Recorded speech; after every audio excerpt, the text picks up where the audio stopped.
तवांग में चीन से झड़प होने के बाद हमारे देश के रक्षा मंत्रालय ने इस बात का खुलासा किया है कि पिछले 5 साल में अरुणाचल प्रदेश में BRO यानी बॉर्डर रोड्स ऑर्गेनाइजेशन में 3097 किलोमीटर लंबी सड़क का निर्माण किया है। रक्षा मंत्रालय के मुताबिक ईस्टर्न लद्दाख के साथ साथ चीन से सटी लाइन ऑफ एक्चुअल कंट्रोल वाले राज्यों जैसे कि अरुणाचल प्रदेश में बॉर्डर रोड ऑर्गेनाइजेशन ने इस लंबी सड़क को बनाया है। रक्षा राज्य मंत्री अजय भट्ट को पूछे गए एक सवाल के जवाब में उन्होंने राज्यसभा को बॉर्डर एरियाज में बनी सड़कों के निर्माण का एक ब्यूरो पेश किया था। इसी के साथ ही ईस्टर्न लद्दाख में एक हेलीपैड के कंस्ट्रक्शन के बारे में भी जानकारी दी। आपको बता दें कि सेना की तरफ से की गई सेट प्रायोरिटीज के मुताबिक मिनिस्ट्री ऑफ डिफेंस ने एक 5 year long term roll over action plan की जिम्मेदारी ब्यूरो को सौंपी थी। जिन लोगों को इस बारे में ना पता हो, हम उन्हें बता दें कि इस प्लान के चलते BRO को बॉर्डर एरियाज में सड़कों के कंस्ट्रक्शन का काम करना था। BRO ने पिछले 5 साल में कुल 13,525 किलोमीटर लंबी बॉर्डर रोड्स को कंस्ट्रक्ट किया है। इसमें से चीन से सटे राज्यों में 8,588 किलोमीटर लंबी सड़कों का निर्माण लाइन ऑफ एक्चुअल कंट्रोल पर किया गया है। इस फिगर में गौर करने वाली बात यह है कि सबसे ज्यादा सड़कों का निर्माण लद्दाख में 3,140 किलोमीटर के साथ किया गया है। इसके बाद आता है अरुणाचल प्रदेश, जहां 3,097 किलोमीटर तक की सड़कों को कंस्ट्रक्ट किया गया है। फिर 947 किलोमीटर की सड़कों के साथ आता है उत्तराखंड और आखिरी 2 स्टेट्स में से एक हिमाचल प्रदेश है, जहां 740 किलोमीटर का आंकड़ा छुआ गया था। और अंत में सिक्किम आता है, जहां 664 किलोमीटर की सड़कों को कंस्ट्रक्ट किया गया था। इसी के साथ आपको ये भी बता दें कि हाल ही में ईस्टर्न लद्दाख के थाकुंग, जो पैंगोंग टिसो लेक के करीब है, और हानले में हेलीपैड का निर्माण किया गया है। इसके अलावा हानले में ही सोल्जर्स के लिए 9,528 स्क्वायर फीट का एक कार्बन न्यूट्रल हैबिटेट बनाया गया है। जिन लोगों को ना पता हो, हम उन्हें बता देते हैं कि ये एक ऐसा हैबिटेट है जहां कार्बन एमिशन और कार्बन डाइऑक्साइड के एब्जॉर्प्शन के बीच एक बैलेंस होता है। इसी के साथ संसदीय दस्तावेजों के हवाले से रिपोर्ट में ऐसा दावा किया गया है कि अरुणाचल प्रदेश में सेंट्रल गवर्नमेंट ने अरुणाचल प्रदेश सड़क निर्माण पैकेज के तहत करीब 2,319 किलोमीटर लंबी सड़क बनाने को मंजूरी दी है। इनमें से 1,128 किलोमीटर लंबी सड़क का निर्माण हो चुका है, जबकि 1,191 किलोमीटर का काम अभी बाकी है। हालांकि इसके लिए ठेका दिया जा चुका है। कुल मिलाकर इस साल फरवरी तक अरुणाचल प्रदेश में 14,032 करोड़ रुपए की कॉस्ट के 35 कंस्ट्रक्शन प्रोजेक्ट्स थे। अब आप सोच रहे होंगे कि आखिर हमारी सरकार बॉर्डर एरियाज के पास इतनी सड़कों को क्यों बना रहा है। तो इसका जवाब ये है कि अरुणाचल प्रदेश के तवांग सेक्टर और लद्दाख में LAC के पास चीन की घुसपैठ की एक्टिविटीज समय के साथ साथ लगातार बढ़ रही हैं। अभी तक भारतीय सेना इन सभी कोशिशों को नाकाम करने में कामयाब रही है, पर इस बात को भुलाया नहीं जा सकता है कि इन सब के बीच भारत ने अपने कई जवानों को खोया है। समय के साथ साथ और दुनिया में आ रहे टेक्नोलॉजिकल एडवांसमेंट्स की वजह से भारत की चुनौतियां लगातार बढ़ती जा रही हैं। अब समय के साथ कदम से कदम मिलाकर चलने के लिए भारत सरकार भी चीन का मुकाबला करने के लिए पूरी तरह से तैयारी कर रही है और LAC के पास विकास का जाल बिछा रही है। बीते कुछ सालों में केंद्र सरकार ने चीन से सटे सीमा के पास इंफ्रास्ट्रक्चर को मजबूत करने पर जोर दिया है और इसके केंद्र में अरुणाचल प्रदेश ही है। ये रोड्स भी उस इंफ्रास्ट्रक्चर को और मजबूत बनाने की तरफ एक कदम उठाना है। किसी भी इमरजेंसी सिचुएशन से निपटने के लिए भारत लगभग 1,350 किलोमीटर लंबी road line of actual control पर बना रहा है। इसी की वजह से अरुणाचल प्रदेश में कनेक्टिविटी को और मजबूत किया जा सकेगा। इसी के साथ हाईटेक सर्विलांस सिस्टम के इस्तेमाल के लिए बड़े स्तर पर इस रोड डेवलपमेंट प्रोजेक्ट पर फोकस किया जा रहा है।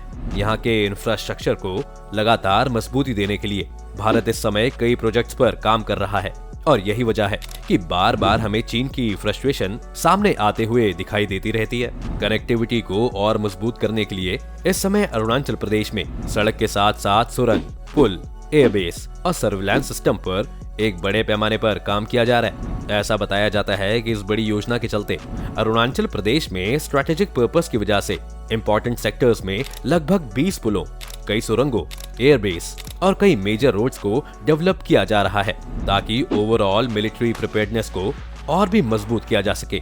युद्ध के मैदान में ज्यादा ट्रांसपेरेंसी जनरेट करने के लिए सड़कों के बेसिक इंफ्रास्ट्रक्चर के साथ साथ मॉडर्न टेक्नोलॉजी वाले सर्विलांस सिस्टम के इस्तेमाल पर पूरी तरह से फोकस किया जा रहा है। और इतना ही नहीं, ऐसे और कई प्रोजेक्ट्स पर काम जारी है जिसके बाद भारत की LAC तक पहुंच पूरी तरह से एक्सेसिबल हो जाएगी।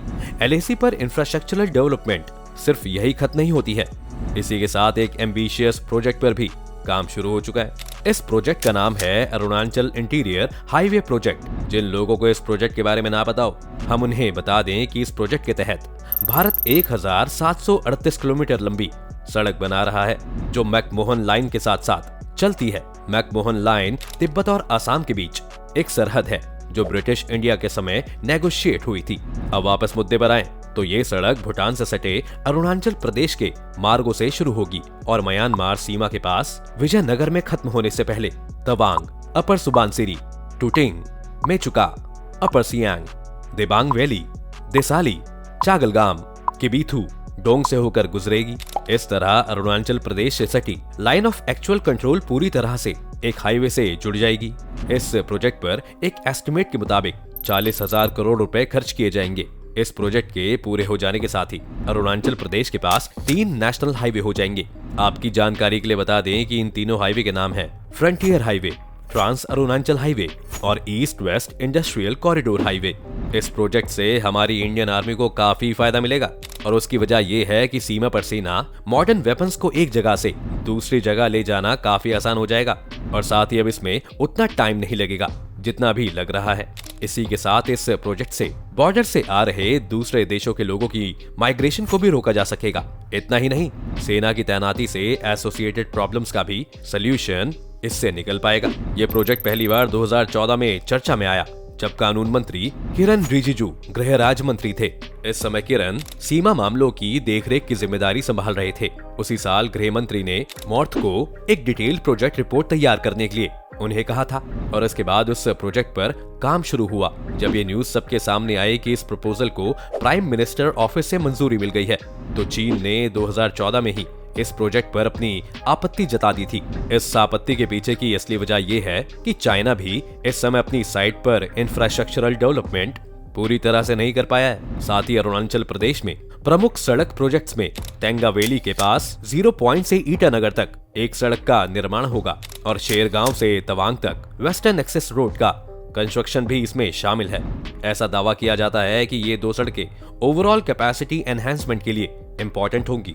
इतना ही नहीं, सेला सुरंग परियोजना अपने अंतिम चरण पर पहुंच चुकी है। ऐसा कहा जा रहा है कि ये प्रोजेक्ट अगले साल तक पूरा हो सकता है। सेला टनल प्रोजेक्ट को 2018 में अनाउंस किया गया था।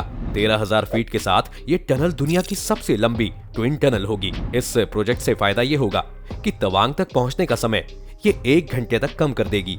इसी के साथ इस टनल को किसी भी मौसम में इस्तेमाल किया जा सकता है। अब इस प्रोजेक्ट के बारे में थोड़ा और डिटेल में बात करें तो टनल 1980 मीटर लंबी होगी और टनल 21,555 मीटर की ट्विन ट्यूब टनल होगी।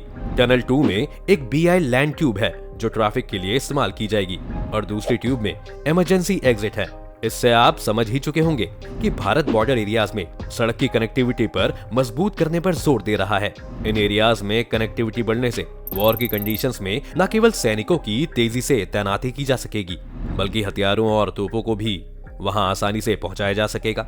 इन सभी चीजों में गौर करने वाली बात यह है कि ईस्टर्न लद्दाख में चीन के साथ जारी स्टेलमेट को मद्देनजर रखते ही सरकार ने अरुणाचल प्रदेश के साथ बॉर्डर एरियाज में बुनियादी ढांचे के निर्माण में तेजी की है। इसी के साथ आपको ये भी बता दें कि सेंट्रल गवर्नमेंट ने नॉर्थ ईस्ट एरिया में हाईवे प्रोजेक्ट के लिए 1.6 लाख करोड़ रुपए का ऐलान किया है, जिसका सबसे ज्यादा हिस्सा अरुणाचल प्रदेश को मिला है। अरुणाचल प्रदेश में हाईवे प्रोजेक्ट्स के काम पर करीब 44,000 करोड़ रुपए की राशि खर्च की जाएगी। कई मीडिया रिपोर्ट्स में ये भी दावा किया गया है कि BRO ने बीते 5 सालों के दौरान LAC के पास 2089 किलोमीटर की सड़कें बनाई हैं। इन सभी डेवलपमेंट्स के बीच में ब्रह्मपुत्र नदी के नीचे से गुजरने वाली एक सुरंग पर भी काम जारी है।